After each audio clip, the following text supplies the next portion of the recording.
Hello, my name is Mark Winnett, student number 099-03305, and this is my video diary of directing public performance.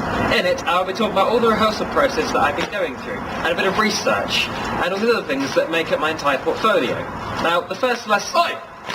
This is my logbook. I'm Alex Orchin, and this is my logbook. Yes, this is indeed my logbook, and yes, I am Alex Orchin.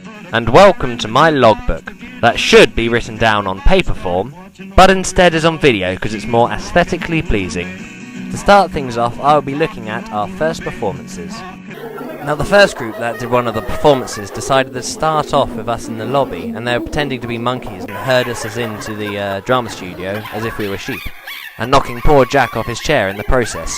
At this moment in time, the whole performance seemed quite abstract, but the idea was the audience had to kind of interpret what scene it was from the play Faust. A structure eventually formed, and we got a good understanding of what was going on. The group ended up using the form of repetition, which was very effective for what they were trying to do. Now with my group, we performed the death scene. Now we did this in slow motion and also in rewind with some very serious and sad dramatic music going on to set the scene. At this point, myself and Mark are supposed to be invisible, and we are acting as the physicalization of Laura, as her falling in slow motion backwards. As you see, here she gets stabbed, and then suddenly, Joe walks backwards. Laura seems to be edging him on, and then the scene is played in forwards motion.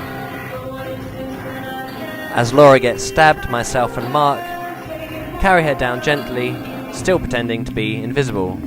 But then I disappear, and then the play takes a very, very different turn indeed.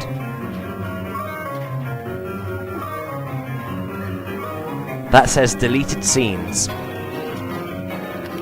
And eventually the audience are brought over to the other side of the drama studio, where Mark is sitting on a chair with his games controller. Joe is reading Waiting for Godot.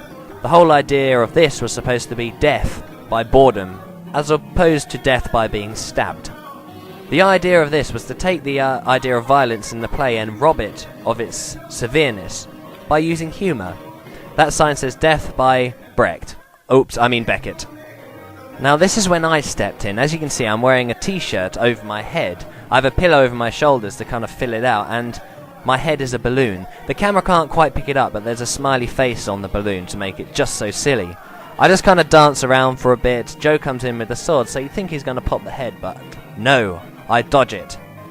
And then Mark at the side comes in nice and calm and pops my head.